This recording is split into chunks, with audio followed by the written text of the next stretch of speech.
Hello buddies and welcome back to my YouTube channel. So friends, I am again back with a new subject strategy that is for Hindi. So guys, Hindi is a language subject and because of this only बहुत सारे students जो है इसको उतना ज़्यादा seriously नहीं लेते, but this is wrong. You have to take this subject very seriously because अगर आप किसी और subject में marks lose कर रहे हो तो you can easily gain your percentage from these all language subjects. So today I'm going to give you a simple and very helpful strategy. So without getting late, let's go. So friend, first if we talk about the paper pattern, basically 3 sections में divided होता है. First is comprehension, then writing and grammar section and last is literature section. So basically 25th को था आपका संस्कृत का paper and 28 को है आपका हिंदी का पेपर, right? तो basically you are getting 2 days और 2.5 day, बट वो हाफ डे को हम छोड़ के चलते हैं. 2 days में आपको फुल्ली कैसे प्रिपेयर्ड होना है that I am gonna tell you. सबसे पहले तो सेक्शन ए 10 मार्क्स का होता है, 5 मार्क्स का अनसीन पैसेज होता है और एक अनसीन पोएम होता है, राइट, जिसके बेसिस पे आपको बहुत सारे क्वेश्चंस आए होते हैं. तो वो अनसीन वाले पैसेजेस आप कैसे प्रैक्टिस कर सकते हो, PYQs करो, उससे आपको आइडिया हो जाएगा कि कैसे अनसीन पैसेज होते हैं and how to solve them also. फिर if we talk about section B that is writing and grammar portion, तो राइटिंग में आप लोग को लेटर, फिर निबंध, संवाद लेखन, आई गेस ये सारी चीज़ें आती हैं. So for that what you gonna do, जब भी आप कोई निबंध या आर्टिकल लिख रहे हो ना, so keep this thing in mind कि आपका निबंध जो है वो बहुत लेंदी नहीं होना चाहिए. वर्ड्स लिमिट के साथ चलना, ज़्यादा मत लिख देना वरना एक्स्ट्रा मार्क्स तो नहीं मिलेंगे, उल्टा कट हो जाएंगे बिकॉज आपने वर्ड लिमिट क्रॉस कर दी है. एक अच्छा सा वेल स्ट्रक्चर्ड कॉम्पोजिशन लिखना ताकि टीचर कहीं भी मार्क्स ना काट सके, ठीक है. And try to write it in paras, ताकि पैराग्राफ्स में लिखोगे तो it will look more neat and clean. और लेटर लिखना है तो उसके लिए सबसे इजी फॉर्मेट याद करो and then you can write any letter जो भी आप लोग को लिखना है. आई गेस लेटर में 2 कैटेगरीज होती हैं. हिंदी में I don't remember, but English में फॉर्मल एंड इनफॉर्मल ऐसा होता है. तो आप उसके बेसिस पे भी लेटर्स प्रैक्टिस करना फ्रॉम गूगल और सैम्पल पेपर्स और PYQs, तो आपको एक बहुत अच्छा आइडिया मिल जाएगा कि पेपर में कैसे पत्र या तो आर्टिकल या पैराग्राफ्स कैसे आ सकते हैं, ठीक है. If we talk about grammar, so grammar में है समास, संधि, फिर इसको क्या बोलते हैं, टेंसेज देख लेना हिंदी में क्या बोलते हैं, टेंसेज, फिर एडजेक्टिव्स, ये सारी चीज़ें हैं. आई गेस कुछ वर्ड सेंटेंस ट्रांसफॉर्मेशन का भी कुछ है, एक्टिव पैसिव काइंड ऑफ, तो वो भी देख लेना एक बार. This subject basically depends on the more you will practise the more you will gain marks. तो सिंपली इस सब्जेक्ट में हाईएस्ट मार्क्स स्कोर करने के लिए the best thing is practise as many papers as you can, because this is a subject which needs practice. इसमें आप कोई चीज़ रट नहीं सकते, लिटरेचर पार्ट को छोड़ के इसमें आप कोई चीज़ रट नहीं सकते because you are not knowing कि क्या आ सकता है क्या नहीं आ सकता है. तो सिंपली जितने पेपर्स आप प्रैक्टिस करोगे उतना ज़्यादा आपको क्लियर आइडिया होगा. तो ये ग्रामर पोर्शन था, ठीक है. अभी मैं ना आपको स्टार्टिंग में बता रही हूँ कि लाइक अभी मैं आप लोग को टॉपिक्स बता दे रही हूँ आपको कौन सा जो सेक्शन है कैसे करना है. फिर आई टेल यू कि आप वो 2 दिनों में कैसे प्रिपेयर करो for this subject. So the last section is section C which is of literature. इसमें आप लोग को NCERT फॉलो करनी है.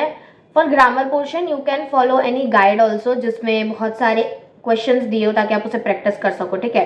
एंड लिटरेचर के लिए ऑलवेज यूज NCERT. समरीज पे फोकस करो, चैप्टर का कंक्लूजन क्या है, what the chapter is trying to convey to you, फिर राइटर के इमोशंस क्या है, ये सारी चीज़ों पे ज़्यादा फोकस करो. क्योंकि हिंदी में ऐसा क्वेश्चन नहीं आता कि if something is happening why is it happening, ऐसे क्वेश्चंस नहीं आते. उससे ज़्यादा ये आते हैं कि व्हाट इज द कवि is trying to convey from this poem और दिस कहानी और वट एवर. एंड इसमें आप लोग मार्क्स के अकॉर्डिंग लिखना because if there is less marks given तो उसमें आप ज़्यादा लिखोगे कोई फ़ायदा नहीं है. So right according to the marks. Poetic devices के सारे इन्फॉर्मेशन ले लेना रिलेटेड टू दैट पोएम. इसमें सप्लीमेंट्री रीडर भी आती है तो उस पर भी फोकस करना, उसमें से भी बहुत सारे क्वेश्चंस आते हैं. सिंपली मार्किंग स्कीम समझने के लिए PYQs करोगे तो आपको डेफिनेटली मार्किंग स्कीम बहुत अच्छे से समझ में आ जाएगी which will help you in your examination time. अभी let's talk about that how one can do और प्रैक्टिस होल हिंदी का paper in just 2 days. So we are gonna divide it in 2 days. Like first day में हम literature grammar portion करने वाले हैं which covers almost 60 portion of the paper, and that 40 portion जो बच रहा है विच इज लेफ्ट, वो we are gonna do in the next mean second day. अब what we can do in literature in the first day, आप लोगों ने already सारे चैप्टर्स कर लिए हैं, ये 2 दिन में तो करने नहीं बैठोगे फॉर श्योर, तो पहले ही कर लिए होंगे. तो आपको सिंपली समरीज देखनी है सारे चैप्टर्स की. You can even watch animation videos ताकि टाइम सेव हो और आपको फटाफट सारी चीज़ें याद आ जाए कि ओ इस चैप्टर में ये था, इस चैप्टर में ये था, and it will not take much time also. Summaries देखो, थीम्स देखो, उस चैप्टर का मेन मैसेज क्या है वो सारी चीज़ें देखो, and try to remember those things because वो सारी चीज़ें बहुत ज़्यादा हेल्पफुल होंगी through the examination point of view. फिर second thing you are gonna do is important question, PYQs हो गए, सैम्पल पेपर्स हो गए, NCERT बेस्ड क्वेश्चंस हो गए, या फिर कोई एक्स्ट्रा क्वेश्चंस हो गए. टेक्स्ट बुक में तो जो क्वेश्चन दिए वो करके ही जाना, या फिर कोई टीचर ने क्वेश्चन सजेस्ट किया हो वो सारी चीज़ आप करके जाना. Last thing is character sketches and poetic devices. Stories में आप कैरेक्टर के ट्रेट्स याद कर सकते हो कि if there is a particular character तो उसका बिहेवियर क्या था या फिर उसका कैरेक्टर स्केच क्या है. और पोएम्स के लिए मेटाफर्स याद करो, राइमिंग स्कीम्स याद करो, ये सारी चीज़ें आती है पोएम्स में. Next thing you can do is grammar, that is व्याकरण पोर्शन. उसमें तो जो टॉपिक्स आपको आ रहे हैं वही करना है, जैसे कि रूल्स पे फोकस करो ज़्यादा, समास, संधि, टेंसेस, एडजेक्टिव्स, ये सब के रूल्स कि आप कैसे अप्लाई करते हो, ताकि एटलीस्ट ग्रामर पोर्शन में तो आपका कहीं भी मार्क्स ना कटे. और एज आई सेड इसकी आप प्रैक्टिस कर सकते हो from solving questions previous year papers में से या सैम्पल पेपर्स में से. राइटिंग सेक्शन का सबसे मेन गोल यही है, फॉर्मेट मेमोराइजेशन. तो फॉर्मेट्स याद करके जाना, writing section will be all sorted. एक ऐसे और एक लेटर तो प्रैक्टिस करके जाना ही at least. Now this was the schedule of the first day, day 1. ठीक है, now let's jump to day 2. So friends this is the day 2. यहाँ पे आपको सिंपली अभी आप नोटिस करोगे कि मैंने आपको डे 1 के लिए जितने भी टॉपिक्स बताए उसमें सारी चीज़ें कवर अप हो गई है, एंड बहुत ही इजी मैनर में कवर अप हो गई है. ऐसा नहीं कि आपको एक ही दिन में बहुत सारी चीज़ें करनी पड़ रही है. एक ही दिन में मैंने आपको बता दिया कि आप ये चीज़ें कर लो, सुबह ये कर लो, शाम को नहीं, दोपहर को ग्रामर कर लो, फिर रात को लिटरेचर कर लो, ऐसे कर लो. ठीक है, अभी दिस इज द डे 2. सो 60% आपका डे 1 में कवर अप हो गया. अब दैट 40% वो आपको डे 2 में कवर करना है, जिसमें आपको राइटिंग की प्रैक्टिस करनी है और फुल लेंथ पेपर्स प्रैक्टिस करने हैं. एंड बिलीव मी गाइज, अगर आप ये वाला स्टेप नहीं करोगे ना तो बहुत ज़्यादा लॉस हो जाएगा, बिकॉज ये एक ऐसा स्टेप है जो करने से आपको बहुत ज़्यादा कॉन्फिडेंस मिल जाता है कि oh now we are having a idea कि पेपर कैसे आने वाला है. तो जब आपको एक आइडिया मिल जाता है तो it feels very relieve. Simply what you're gonna do is freshen up हो जाओ, ब्रेकफास्ट वगैरह कर लो, and then take a full length paper and solve it under exam condition. Set a 3 hours का टाइमर, बिकॉज 3 hours का ही paper होता है, to improve your speed and accuracy. Once you finish the paper, self check it using marking scheme, and then check कि कहाँ आपके points loose हुए हैं एंड क्यों हुए हैं. इफ कहीं पॉइंट ऐसा है जहाँ पे आपने बहुत ज़्यादा मार्क्स लूज किए तो try to focus on that. आपके पास पूरा दिन बचा है तो आप देखो कि आपका अगर यहाँ मार्क्स लूज हुआ है तो मुझे ये वापस याद कर लेना चाहिए. तो देन रिमेंबर दैट थिंग.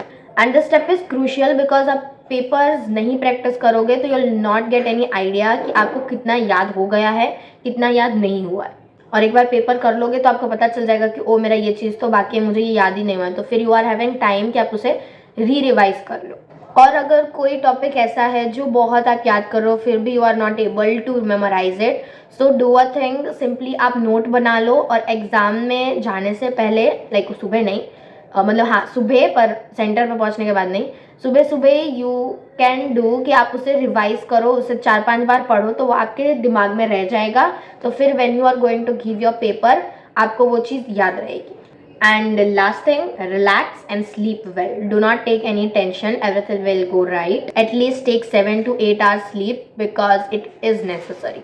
वरना जितना यहाँ घुसाया है ना वो फिर यहाँ नहीं आएगा लिखते वक्त, फिर सब याद नहीं आएगा आपको, सब भूल जाओगे. And in the same way time management भी आपको सीखना पड़ेगा. पेपर लिखते वक्त ऐसा नहीं कि कहीं पे सिर्फ 10 मिनट देने थे और उसकी जगह आपने 20 मिनट दे दिए and you are now not able to figure out कि अब जो 20 मिनट आपने इसमें दे दिया वो यहाँ कैसे कवर अप करे. ठीक है, तो इट्स बेटर कि पेपर लिखने से पहले ही आप दिमाग में सोच के चलो कि राइटिंग सेक्शन को मुझे 30 मिनट्स ही देने हैं या तो ग्रामर पोर्शन में 15-20 मिनट में ही कर लूँगी वैसा. ठीक है, इससे आपके पास टाइम की कमी नहीं होगी।